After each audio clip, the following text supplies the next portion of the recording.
Good afternoon, everybody. Hope everybody had a nice weekend. As you know, we're planning a bill signing in the East Room today. So if there's a need for you to leave the briefing a little bit early in order to make the final call, which I think will be about 1:45, I will not be offended if you have to get up in the middle. But hopefully we can wrap this up before that event actually gets underway. So, all right. With that, Julie, do you want to get started? Thanks, Josh. I want to start with the situation in Greece. Does the president support the prime minister's decision there to hold this referendum and to close the banks in the meantime? Well, Julie, let me start by saying that as many of you saw, the president over the weekend telephoned Chancellor Merkel to discuss this issue. It was the second time in the last couple of weeks that the president has discussed this issue with her. They had an opportunity to discuss it at the G7 summit over in Germany earlier this month. This morning, the president had the opportunity to telephone President Hollande of France to discuss this issue.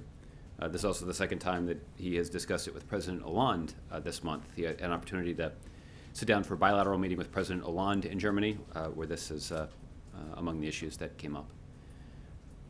In the context of that telephone call, the president reiterated to President Hollande something that we've indicated in the past, which is that it's important for the parties sitting around the negotiating table to develop a package of reforms and financing that would allow Greece to return to growth and debt sustainability within the Eurozone. That is the target that we have been aiming for. And the good news is that achieving that goal is consistent with the interests of all of the parties at the negotiating table. These are obviously difficult issues, but the United States has been strongly encouraging all parties to pursue this goal, and that's something that we continue to do even today.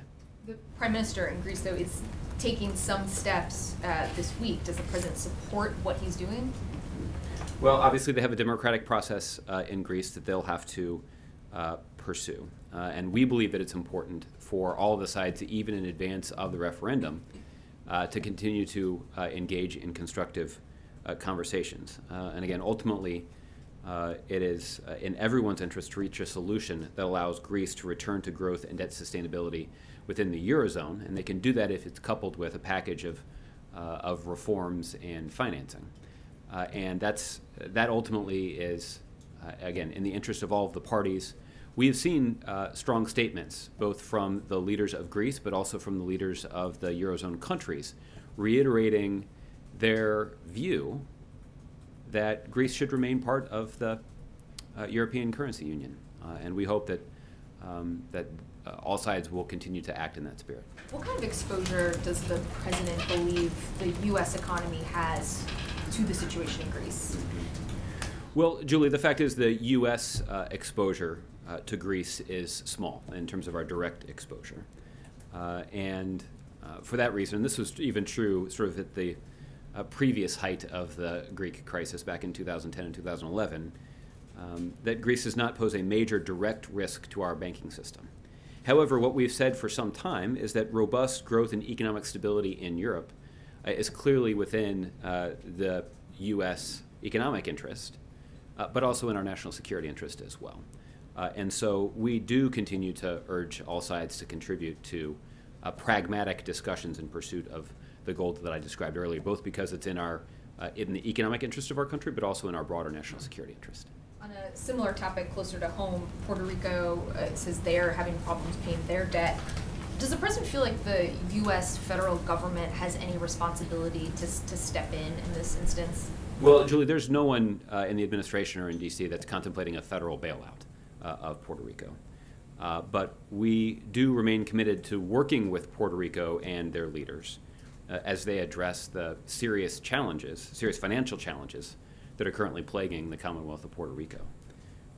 The Treasury Department and other administration officials have been engaged with Puerto Rico to try to help them get access to all available and existing federal resources. And the Treasury Department, over the last year or two, has shared its expertise with local officials in Puerto Rico who are trying to address the significant challenges that they face. You'll recall, Julie, that there was this interagency task force that the administration formed This is similar to the kind of task force that was formed to support the city of Detroit as they dealt with some of their significant financial challenges. And the goal of this task force was to mobilize some expertise within the federal government to work with local officials, in this case in Puerto Rico, to help them understand exactly what kinds of federal programs they would qualify for based on existing resources. And there are a variety of things that have come up, things related to the Department. So let me give you one illustrative example. The Department of Energy has worked with Puerto Rico to help them lower their electricity costs and to reform the island's power authority to get a better hold on the costs associated with that. So that's one example of how the expertise of the federal government can be brought to bear in a way that's beneficial to local officials who are dealing with this problem firsthand. Okay. Roberta. I want to ask about the Supreme Court decision on mercury emissions. Mm-hmm. What does this mean for the president's goals when it comes to the Clean Power Plan? Is this a setback, and if not, why not? And or does the White House feel there's more solid legal footing for the rest of the Clean Power Plan? Well, Roberta, let me just say as a general matter that we're still reviewing the decision that was announced by the Supreme Court earlier today. Obviously we're disappointed with the outcome. And for specific questions about what impact the outcome of this decision will have on that rulemaking process, I'd refer you to the EPA. I will say, however, that based on what we have read so far, there is no reason that this court ruling should have any impact on the ability of the administration to develop and implement the Clean Power Plan. These are two separate rulemaking processes that we have pursued here. And there's nothing that's contained in this ruling that should in any way impact our ability to successfully complete the implementation of the Clean Power Plan. So Leader McConnell said this morning that the ruling should warn governors off of plans for their own states to implement the Clean Power Plan. Is he wrong then? Well, Leader McConnell has taken matters into his own hands, as we've discussed here, in a rather extraordinary display of his opposition to the administration's rulemaking efforts. Leader McConnell took it upon himself to send leaders to governors across the country, warning them against cooperating with the administration on a policy that will clearly benefit the public health of the citizens of states all across the country. So it's not particularly surprising to me that this is Leader McConnell's interpretation of the ruling, but it doesn't make his interpretation either accurate or in the best interests of the American public. In both cases, he's wrong. If I can ask about XM briefly, it seems clear that the authorization is going to lapse tomorrow. What kind of contingency plans are in place, especially for businesses whose line of credit might lapse between tomorrow and whenever the reauthorization might happen? Well, Roberta, what we have long said is that the XM Bank makes an important contribution to the U.S. economy, particularly in terms of facilitating U.S. exports, and that has led to good-paying American jobs. And that's why we have urged Congress to reauthorize the XM Bank. That's what previous presidents of both parties have routinely urged Congress to do. And you've heard me note before the praise that President Reagan had for the important work that's done at the XM Bank because of the positive economic impact it has on the country. For any contingency plans that may be put in place, I'd refer you to XM, who can walk you through that. Okay. Michelle. The fact that the negotiators will be staying past the deadline on the Iran nuclear deal, even though you said that deadline was firm last week, is this an indication then that they're getting closer to a deal? That the odds are good that this will amount to something other than just cutting it off? Yeah. Well, Michelle, what our negotiators are currently engaged in is an effort to try to complete negotiations consistent with the political framework that was agreed to in the first week in April. And yes, it is the day before the deadline, and at this point I would anticipate that the negotiations will extend past the deadline. This is not surprising or uncommon. Those of you who covered, Michelle, I know you covered this closely, the previous round of discussions that led to the political agreement in early April. The deadline for completing those talks was actually March 31st. An announcement wasn't made until April 2nd about the agreement. So I wouldn't be surprised, and in this case it's likely that the negotiations will extend beyond the deadline, and our negotiators will remain in Vienna past the deadline in pursuit of a final agreement. But because you said the deadline was firm before and you were still looking at that as a firm deadline as late as last week, would you see the extension of the deadline then a promising sign? I wouldn't read it that way. I think I would see the likelihood, or the higher likelihood, that the talks will extend past the deadline as an indication that there are still some important unresolved issues in the negotiations. And these are not issues that can be resolved in the next 36 hours. It will require additional time, and that's additional time that our negotiators will take in Vienna in pursuit of reaching an agreement that would prevent Iran from obtaining a nuclear weapon and ensure that they cooperate with the most intrusive set of inspections that have ever been imposed on a country's nuclear program. And at different times you would place odds on a deal actually being reached. It started out being less than 50%, then it went to 50%. So what are the odds today? I'm not feeling like I'm ready to make a deal today, but I would say that our negotiators continue to pursue this very serious work, and it looks like they're going to be working overtime to try to get it done. So can you, I mean, at least 50-50 as it was before, since those were the last odds that we saw of a deal actually being reached? Well, again, I would hesitate to put numbers on it at this point. So we're close to the deadline, and obviously our negotiators understand the stakes of these negotiations, and that, frankly, I think is why the United States and our P5+1 partners are willing to sit at that table a few extra days to try to reach an agreement that is consistent with the political framework that was agreed to back in early April. I mean, the thing that the president has been very clear about is if the Iranians refuse to agree to a framework that's consistent, or a final agreement that's consistent with the framework that was reached in April, then there won't be an agreement. We understand at this point that that's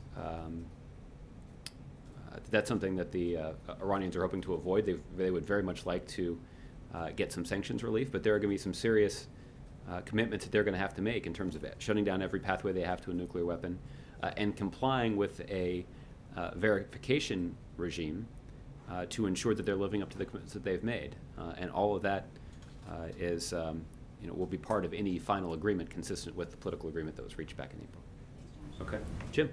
On the Supreme Court, is the Texas Attorney General correct when he says that the equal right to marry is not, in fact, law of the land, and that individual clerks in his state can refuse to issue marriage licenses? And what is the United States federal government prepared to do to ensure that, in fact, those clerks do issue marriage licenses? Well, that's certainly not our reading of the law, but for the specific legal interpretation, I'd refer you to the Department of Justice. And is there anything that the United States, the administration, will be doing to ensure that people are able to get marriage licenses that the Supreme Court said they should? Well, obviously, as a general matter, the Department of Justice has an important responsibility to ensure that justice is being carried out all across the country. Again, I think the ruling from the Supreme Court was pretty clear to the millions of Americans that were obviously interested in their decision. But for what role the federal government would have in this case, I'd refer you to the Department of Justice. On the other, so today, as has already been mentioned, the administration lost one in the Supreme Court on the EPA. Do you now agree with Senator Cruz that there should be elections for the Supreme Court? I do not. April. Last week was a very big week, and I want to particularly focus in on aspects of race and symbols and symbolism. And one of the components of last week, the Confederate flag. Elijah Cummings, friend of the president, and the minority leader in the Oversight and Government Reform Committee said, now we must begin to address racial disparities and inequities themselves. He said, asking that the country move beyond the flag. How does that happen? How do you move beyond the symbolism of taking the flag down, it's coming down, but going into areas of helping Jamal get the job when Johnny gets the job? How do we make that happen in this country? Well, April, I think the president spoke at this at some length in a pretty moving fashion on Friday. And I think the president's description of ensuring that we don't fall back into a comfortable silence as it relates to these issues is, I think, is what the president's hope is for the way that the country will confront these challenges. And the president has obviously been very clear when he considers the kinds of policies that he believes we can put in place to make our country more fair and more just, and to make sure that we're expanding economic opportunity for all Americans. That has obviously been his priority, dating all the way back to his first presidential campaign. And so, we're hopeful that we can continue to have a robust debate in this country about what policies we can put in place that would make our country more fair and more just, and ensure equal opportunity for all. As the president also alluded to in his remarks, it's certainly possible for people who are acting in good faith to have a difference of opinion about what policies will be most effective in achieving that goal. But if we can at least keep in mind that that's a priority and that is a goal that we should be striving for, then that would certainly position our country to continue making the kind of progress that we've seen so far in becoming more fair. When you were on the plane when we were going to Selma, the president basically essentially said to a question that I asked, he's still here to close gaps. What gaps when it comes to racial inequities and disparities are remaining for him to as president, executive branch, to close? What gaps can he close? Well, there are, let me give you a couple of examples. I can't give you a comprehensive list, I don't think, but one of the things the president has indicated he would certainly like to see is to ensure that every young child in America has access to a high-quality early childhood education program. And there's plenty of data out there to indicate the disproportionate benefits of children having access to programs like this. That participation in a high-quality early childhood education program is highly correlated with things that are directly relevant to success in this country. That is, participation in a high-quality early childhood education program is strongly correlated with kids who get good standardized test scores, with kids who have fewer brushes with the criminal justice system. There's even a correlation between participation in a early childhood education program and a lower teen pregnancy rate. So that's one example of the kind of investment that the president believes that we can make in everybody, in all of America's children, that would make our country more fair. And lastly, when I started out with the issue of symbols, the Confederate flag for many is a symbol of hate. And everyone is now, you have Republicans and Democrats and this president saying that it needs to come down. But there was also a debate, a couple of months ago with the Edmund Pettus Bridge, the name of the bridge. Edmund Pettus was a grand dragon of the KKK. Do we go back into that kind of debate about the name of a bridge or some other things that are in this country that stand for hate and racism? Do we bring those down? Do we change the names? How does this administration view that? Well, I think the administration would view this as part of the kind of debate that I hope, and the president certainly hopes, that we'll continue to be attuned to. That, as we pointed out, as the president pointed out in his remarks on Friday, that when traumatic and even tragic events occur, sometimes we are, our conscience is often aroused, and we're much more attuned to the kinds of symbols and the kind of language and the kinds of policies and the kinds of labels that can be perceived, understandably so, as hateful. And the president is hopeful that we won't allow ourselves to fall back into a comfortable silence, but yet that that the country will continue to be attuned to this debate, that the country will be better off for it. Okay, Cheryl. Thanks, Josh. To go back to the EPA Supreme Court ruling, I heard what you said about the Clean Power Plan, but is the administration also committed to continuing to regulate mercury and air toxics going forward? At this point, we're still reviewing the decision from the Supreme Court, but I refer you to the EPA. This continues to be a priority for the president because of the important public health benefits associated with this law. that the goal of this specific rule was to try to reduce incidents of asthma attacks and in some cases even incidents of premature death. But for the path forward when it comes to that specific policy, I'd refer you to the EPA. So is the administration directing EPA to review power plants and to maybe to reissue those mercury standards? Well, again, this is something that EPA is still trying to figure out. So, but they can give you some guidance in terms of what their path forward is. Okay, John. Thank you, Josh. Just a couple of things on Greece and then one on the other Supreme Court decision. Rereading the communications, the readout between Secretary Liu and officials in Greece and in Brussels over the weekend, one finds that the administration sounded very much in favor of the referendum that Prime Minister Tsipras has called for Sunday, July 5th, and that a lot should be planned around it. Is the administration aware that this could lead to an exit of Greece from the EU very promptly and from the euro very promptly? And are they in favor of the referendum? Well, John, what we've indicated is that there's a democratic process that is underway in Greece, and that's a process that will be determined by the Greek people. As it relates to Greece and their continued membership in the European Currency Union, I would merely note for you that the public opinion that's expressed by everyone who's sitting around the negotiating table right now, the Greeks, leaders of the EU, the IMF, and the ECB, have all indicated that it is their view that Greece continue to remain part of the currency union there.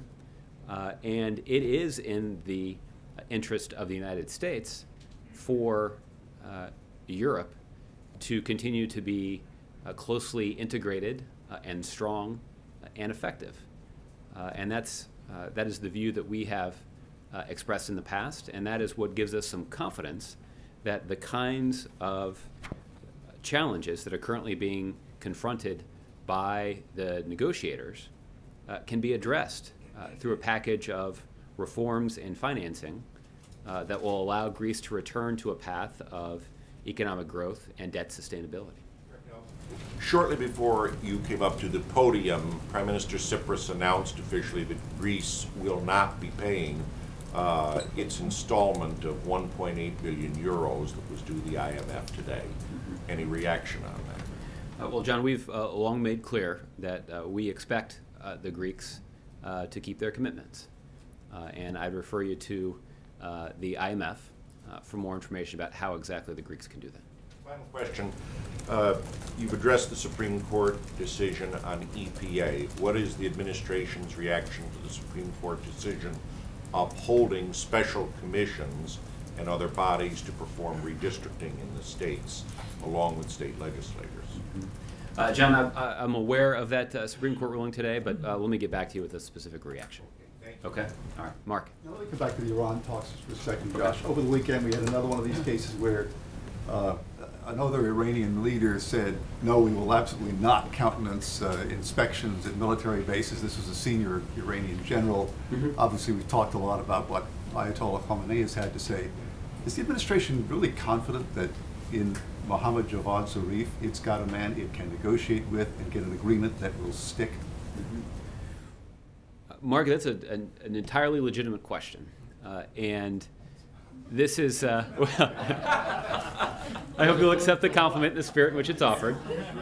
What I would just say is this, is that the efforts to try to reach a diplomatic solution to ensuring that Iran does not obtain a nuclear weapon is not predicated on trusting anybody. In fact, the only way that we'll be able to reach an agreement, and the only way that the President and our P5+1 partners will sign an agreement, is if Iran does commit to cooperate with the most intrusive set of inspections that have ever been imposed on a country's nuclear program. And in fact, what will be written into the agreement, if it can be reached, would be a mechanism for snapping sanctions back into place if Iran doesn't live up to the commitments that they make in the context of the agreement. So I think the point is that the negotiations continue. Hopefully we'll be able to reach an agreement, a final agreement that's consistent with the parameters of the political agreement that was announced in April, and we'll move forward from there. And if it turns out that Iran is not able to live up to the agreement that they hopefully will make, then we'll have ample opportunity to deal with that, most prominently by acting quickly to snap sanctions back into place. The reason I ask is because, we had this framework agreement, which was like pulling teeth and was reached after much effort and last-minute negotiation, et cetera. And at the time, the administration said, this is clear, it's on paper, obviously we have to fill in the details, but this is something that both sides can live with, et cetera. And within hours, we had senior Iranian officials repudiating parts of it. Is there a danger that's going to happen again?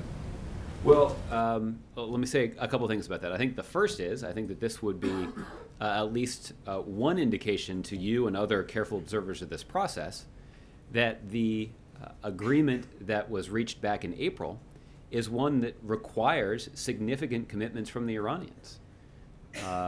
And I think that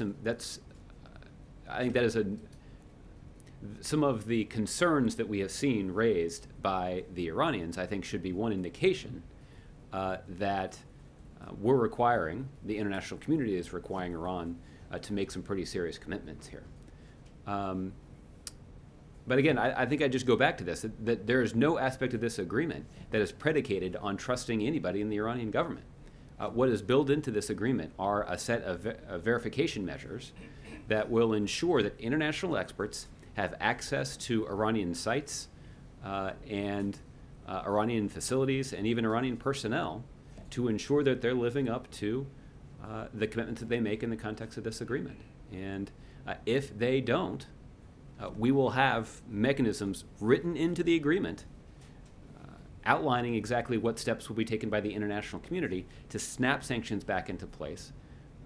So there will, I guess the point is, we already know that the Iranians are very interested in getting relief from the very tough sanctions that the international community has imposed on them. And there will be a very clear incentive, if a deal is reached, for Iran to live up to the commitments that they make in the context of the deal. Is there any, sorry, one last little thing. Is there any specific, at this point, any new target that's been set in terms of, since this, tomorrow midnight deadline is clearly going to slip, or is it just open-ended at this point? Go ahead. And part of that, as part of that, assuming it does go on for some number of days, does the interim deal that both sides have been observing continue on for that same length of time? It does. The joint plan of action will remain in effect, and that is important, and that will be, it will remain in effect beyond June 30th. But again, at this point, we anticipate that that negotiations will continue for at least a couple of days after the deadline, and we'll take it day by day from there. Okay, Justin. I wanted to ask first about Puerto Rico, and I know in response to Julie, you outlined some steps that the government has been taking, but obviously the situation there is pretty dire, and so I'm wondering if there's been any consideration by the administration of a kind of financial control board in the way that DC had back in the 1990s when they were going through a similar financial crisis.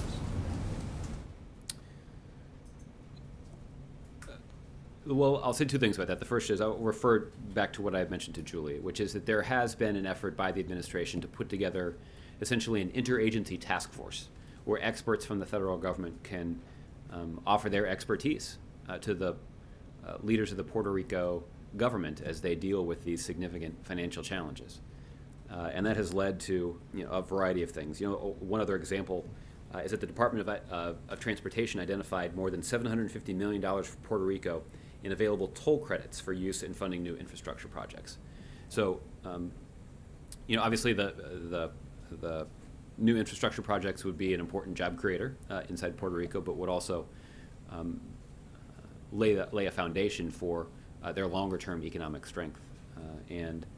So that's sort of another way that this interagency task force has been able to offer some assistance to the Puerto Rico government. The other thing that I can say is that Puerto Rico currently has no access to a tested restructuring regime for any of its public debt. This includes its municipal and public corporation debt, which in the 50 states would ordinarily be subject to Chapter 9 bankruptcy process. So there are strong merits to having an orderly mechanism for Puerto Rico to manage the financial challenges of its public corporations if needed. And so we've urged Congress to take a close look at this particular issue. Essentially, this means that essentially a Chapter 9 scenario that would be available to all of the 50 states is not one that's currently available to Puerto Rico, and it's something that only Congress can change. Just to clarify, you would advocate Congress pass some sort of similar authority for the territories? What we've encouraged Congress to do is to take a look at this, mindful of the challenges that Puerto Rico is facing right now. And then on Greece, I'm wondering if the U.S. is at all concerned that the paralysis of the Greek government or the financial crisis could all create an opening for the infiltration of extremists into Greece, and Greece as a gateway into Europe. This has obviously been kind of an issue with the Islamic State for months now, and whether this creates a new security concern on top of the financial ones. Well, I'll just let me reiterate something I said before, Justin, which is that the national security of the United States and our interests around the globe benefit significantly from a strong and effective and closely integrated Europe. And that has been true on a whole range of security questions, but also happens to be true when it comes to a range of economic questions as well. And so that is why the United States, principally through the Treasury Department, has been closely engaged in trying to facilitate all of the parties in these talks to come to an agreement that is clearly within their mutual interests. And then, just to put a really fine point on it, you've said both that the U.S. is interested in a strong and integrated Europe, and that the negotiating partners at the table want Greece to remain as part of the euro. But does the U.S. still want Greece to be part of the euro going forward? Well, ultimately, that is something that they'll have to decide. And again, the members of the EU will have to decide whether Greece remains part of the union. But we're heartened by the fact that Greek's leaders say they want to remain part of the currency union. All of the members of the European Currency Union have indicated their desire for Greece to remain a part of the union, and that certainly would be our preference as well. Okay, JC. There's another issue, Josh, if I may. Unlike the United States, which has sort of come out of their recession, the EU nations are still struggling to crawl out of that. There's the contagion issue. In other words, as goes Greece, will possibly go Spain, Portugal, Italy, Ireland, etc. Is that a concern to this administration? Well, JC, I actually asked this exact question of our experts here too. Here's what they told me. Well, maybe, so am I. But here's this is a little technical, but let me try to explain to you what I was told. What has always been true is that there is minimal direct U.S. exposure to Greece. And that's why we can say pretty definitively that Greece does not pose a major direct risk to the United States banking system.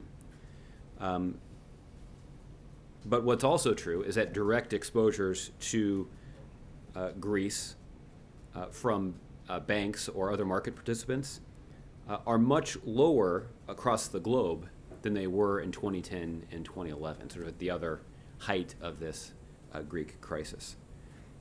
The other thing that has changed since then is that European policymakers have made it clear that they're committed to doing whatever is necessary to maintain the stability of the euro area and create conditions for Greece to grow and reform within the eurozone. So what that essentially means is it means that Europe's capacity to manage this situation is also much stronger today because policymakers have put in place a powerful set of financial tools. Now, these tools include things like the European Stability Mechanism, which is something that is available to the European Central Bank to deal with some of these financial challenges.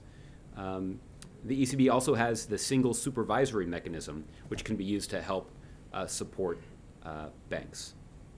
So what we've seen from Europe is that they have, over the last 4 or 5 years, clearly developed the capacity and expressed the will to do what it takes to preserve their monetary union. The last aspect of this answer that I think is also worth recognizing is that the European economy, while yes, what I would acknowledge is not quite as strong as we would like it to be, economic growth is not quite as robust as we would like to see. It is much stronger than it was 4 or 5 years ago. And that's a testament to the progress, the slow progress that Europe has made out of the depths of the Great Recession, and the greater strength and stability of the European economy as it exists right now helps provide a backdrop for solving this problem. May I just, and it's a very noble answer, and I appreciate it, Josh, very much. Unlike the United States, the Eurozone is not the United States. The Euro is not the United States of Europe, although that was kind of the goal. We are a federal system. We get to control our spending, and we get to control who's taxed and how we're taxed. They don't have those kind of controls. That's not really a federal operation there. Mm-hmm. So is that what's causing the problems? They don't really have their hands on exactly how Greece is spending their money and how they're getting their revenue. Well, this is you've highlighted one aspect, one challenge of the method for integrating the different economies and countries of Europe, and this is obviously something that all the policymakers are working through. And again, we continue to be heartened by the public expressions from not just the leaders of Greece, but also from leaders of other large European economies that they would like to see Greece remain part of the European Currency Union. Okay, Peter. Josh, following 3 separate either ISIS or ISIS-inspired attacks in 3 separate continents last week, the FBI and DHS put out a new bulletin warning about the potential for attacks coming up on the 4th of July holiday. So is this concern routine as it would be before every 4th of July or every major U.S. holiday like U.S.'s birthday? Or is there some sincere, deep concern here that makes this unique? And what do you say to Americans that are concerned right now? Well, Peter, I would point out as a factual matter, as you alluded to, that it is not uncommon for these kinds of joint information bulletins to be issued in advance of the 4th of July. I can also say that there is no specific credible intelligence to indicate any threats against celebrations over the 4th of July weekend. However, we have repeatedly seen calls for violence over the past year by leadership and supporters of ISIL against members of the military and military installations, law enforcement, the U.S. government, and the American public. And we're mindful of the more recent call by leaders of ISIL and other extremists to carry out attacks over Ramadan, which we're obviously in the middle of now. So I think it is fair for you to conclude that issuing this kind of joint information bulletin is part of our standard operating procedure, but we're certainly mindful of the unique environment in advance of this 4th of July holiday. Peter King, the representative from New York, said that there is great concern this weekend. He said the highest threat level that he's aware of course, a New York representative, so this is personal for him in the wake of 9/11, even this many years removed. He said the highest threat level that he's aware of since 9/11, no other time compares. Is that a fair assessment of the situation that we now face? Well, for an assessment like that, I'd refer you to the intelligence community, but we again, the thing I would reiterate is that there is no specific credible intelligence to indicate any threat against celebrations over the 4th of July weekend. But again, I say that mindful of the public calls that we have seen by some extremists for their supporters and their sympathizers to carry out attacks over Ramadan, which obviously is taking place right now. The chair of the House Homeland Security Committee, Michael McCall, said today that violent extremism is going viral, but our response to it is moving at a bureaucratic, sluggish speed. There are statistics from intelligence community members that there are tens of thousands of these social media messages being sent out and ultimately propelling their message to far ends of the planet where ISIS themselves, their members, may not reach. How concerned are you about the impact of social media and of these lone wolf type attacks where it doesn't take knowing who ISIS is, it just takes finding one individual anywhere in this country that could take action like we witnessed in Tunisia? Well, Peter, our intelligence community and our national security professionals have long identified a so-called lone wolf attack as one of the most dangerous threats that they face. And the reason for that is precisely for the reasons that you just highlighted. It's difficult to prevent those kinds of attacks from happening before they occur. When you're only talking about one individual who's become radicalized, in many cases through the use of social media by extremists anywhere around the world, that's a particularly difficult challenge. I think what we've also seen is we've seen our national security and our intelligence and our law enforcement professionals engaged very aggressively in trying to mitigate that threat. And it's not uncommon for the Department of Justice to make announcements about investigations that have yielded arrests, mindful of the alleged plans to carry out a lone wolf attack. So we continue to be very mindful of that. I mean, the thing that I would just remind you of, and I know something that you covered at the time, is back in the winter, right here at the White House, we convened a summit to counter violent extremism. And so what we sought to do was to bring relevant officials from across the federal government, as well as local law enforcement officials and community leaders to discuss this issue, and not just from a law enforcement perspective, but also to make sure that we were drawing on the wisdom and influence of leaders in communities all across the country to try to prevent vulnerable people, in most cases vulnerable young people, from being radicalized over the internet and carrying out acts of violence. Very simply to conclude this, Chairman McCall also called for a full-time office combating violent extremism here at home. Does the President, does this White House support a full-time office committed to that sole task?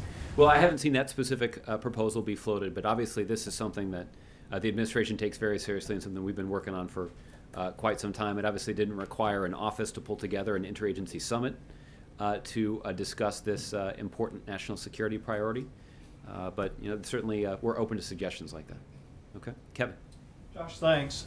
Can you describe the President's awareness of the fact that within a week of the shootings in Charleston, 6 predominantly African-American faith communities have been attacked, burned in fact. 6 of them, and 3, we are told by reporting, were the acts of arson.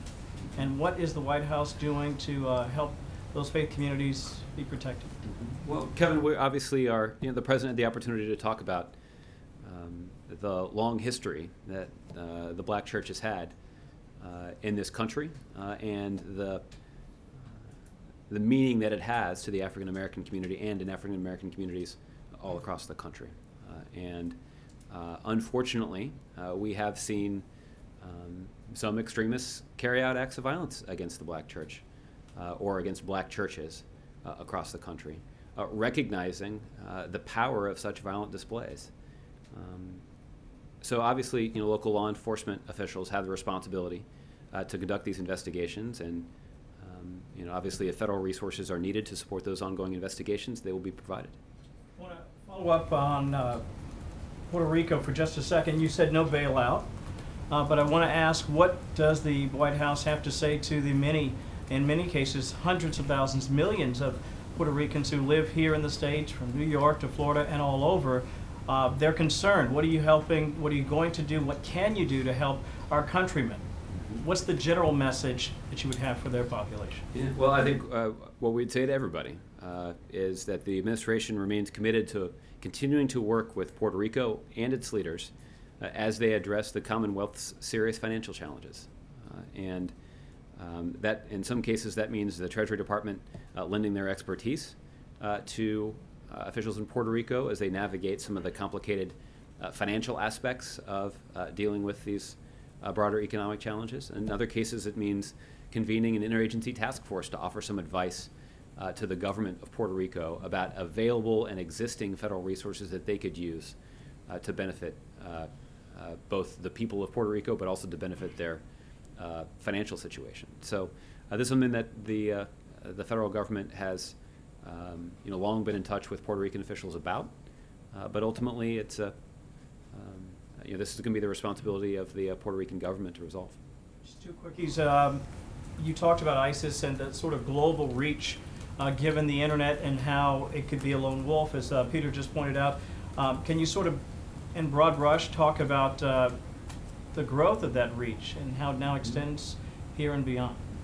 Well, Kevin, I think what we have found is that it is going to require a coordinated effort to mitigate the strategy that ISIL has deployed and other extremists have deployed to try to use social media to radicalize vulnerable people all across the world. There are several strategies that we can use. The first is that there are leading Muslim governments that can expend significant resources to try to counter this online messaging effort. But I think what we found would be most effective, and has been effective, is to engage leaders in the community in this effort. And that's why it's so important as we confront this challenge of countering violent extremism that we not just focus solely on the law enforcement aspect of this strategy, but to make sure that we're engaging community leaders. That in many cases, the best way for us to counter a radical, violent message online is to have a respected member of the community step up and speak out and say that it's wrong. And that in some ways can be the most effective way of deterring the online radicalization efforts of extremists that may be operating outside the United States borders. Lastly, on the talks with the P5+1, when is a deadline? Well, the deadline that we have established is June 30th, Kevin, and what we have acknowledged is that the talks, in order to be completed, are likely to extend a couple days beyond that deadline, and our negotiators will remain in Vienna as they try to reach that final agreement. But obviously, the time has come to try to reach an agreement, and after more than a year and a half of negotiations, we've got the final agreement within our sights. But ultimately, it's going to require some serious commitments from the Iranians to shut down every pathway they have to a nuclear weapon and to cooperate with the most intrusive set of inspections that have ever been imposed on a country's nuclear program. And it is going to be up to them to determine whether or not they're willing to make those serious commitments. So when you blow by a deadline, it's sort of a soft deadline, but what you're saying is it's not going to be a month. It's not going to be 2 months. Well, that's certainly not what we're talking about right now. What we're talking about right now is, as Mark mentioned, the joint plan of action would remain in place for a couple of days past the deadline, and ultimately, the Iranians sitting around the negotiating table will have to determine if they're willing to sign on to an agreement, a final agreement, that is consistent with the parameters that were established back in April in the context of the political agreement that they've already signed on to. Okay, Bill. So even though there are no particular threats, the heightened level of awareness that's being called for, does that bring about any special level of protection for either government figures or government property? Mm-hmm. Well, Bill, the thing I can, you're right, that there are no specific credible intelligence to indicate threats against celebrations over the 4th of July weekend. But over the last few months, the Department of Homeland Security has made a number of security adjustments, including things like enhanced screening at select overseas airports and increased random searches of passengers and carry-on luggage on flights inbound to the United States. There are a number of other security measures that have been taken at federal facilities dating back to February in response to some intelligence. So there are a number of steps that have been taken, some of which are readily visible and some of which are not immediately obvious to casual observers that have been taken to try to protect the American public. Any immediately in this period coming up, this holiday weekend? Nothing that I'm aware of, but if DHS would be the agency that would announce a security measure like that. On the Iran negotiations, there are a lot of observers who see the belief that sanctions could be snapped back quickly. That's right up there with the belief in the tooth fairy. I mean, when you have granted Iranians access to at least some of the money that's been frozen, when you have allowed nations which are anxious to trade with Iran to go back to trading with Iran, how could you possibly expect a sanctions regime to be snapped back quickly? The very name suggests that it's instant, but does not seem possible. Well, though there's a lot of skepticism about the ability of the international community to impose these sanctions in the first place. That skepticism was healthy, that there was no way that we could get other large economies around the world to voluntarily agree to stop buying Iranian oil. But yet those sanctions have been in place for 3.5 years now. All the more reason to believe that the people who are putting them in place are anxious to stop the sanctions. Sure, but they were anxious the first day that these sanctions were put in place, and the fact that we've been able to get them to hang on for 3.5 years, I think, is an indication that the international community is united in this regard. But look, I'm not denying that there won't be some pressure on the sanctions regime, but there's been pressure on the sanctions regime all along because there are some countries that have made an economic sacrifice to apply this pressure on Iran. The fact is there's also a countervailing pressure, though, on the Iranian government and on the Iranian people, that if given some sanctions relief, the prospect of those sanctions snapping back into place and the Iranian people once again suffering from a significantly weakened economy does serve as a significant financial disincentive for the Iranian government to violate some of the commitments that they've already made if they make them. I guess one point here is that this wouldn't be instant in any sense. Snapback suggests instant. And if there's some relief for the Iranian economy in the event of an agreement, then if there were a default of some kind and sanctions were imposed again, it would take time. It would buy Iran a great deal of time to do whatever it wants to do. Well, again, I think the goal of setting up and writing in these snapback provisions would ensure that it is actually not a great deal of time before sanctions could be reimposed. And again, there is a lot of confidence that once the Iranian people, who have been the principal motivators here, right? We know there's all kinds of analysis that's been done to determine that it's the Iranian people who are eager to see these sanctions lifted, and if they see the sanctions relief, even for just a couple of days or a couple of weeks, they'll start to see the economic benefits associated with that, and that would be significant pressure on the Iranian regime to make sure that they live up to the commitments that are made in the context of the final agreement. There will be enormous domestic pressure that they will face to not allow those sanctions that exacted such a terrible economic toll in the first place from being reimposed. And that's essentially the goal of this provision. Now, the other thing I will acknowledge is that the details of how this snapback sanctions regime would work is something that continues to be negotiated in Vienna, and that is at least part of what's contributing to the talks going over the deadline here, because these are tough issues. But I think that is an indication that I think that's an indication that the Iranians are very focused on how those provisions are written, because they understand the power that snapback sanctions could have in applying additional and significant pressure to the government of Iran to live up to the commitments that they make in the deal. Okay, Gardner. Josh, the administration seems remarkably passive about the Puerto Rican problems. You've been discussing things with the Puerto Ricans for years. They still went over the cliff. At this point, your only plan is to talk to Congress about giving them authority to do something that they cannot do. You have obviously, in the past, been very aggressive about helping in cases of serious financial distress. Why the passivity around Puerto Rico?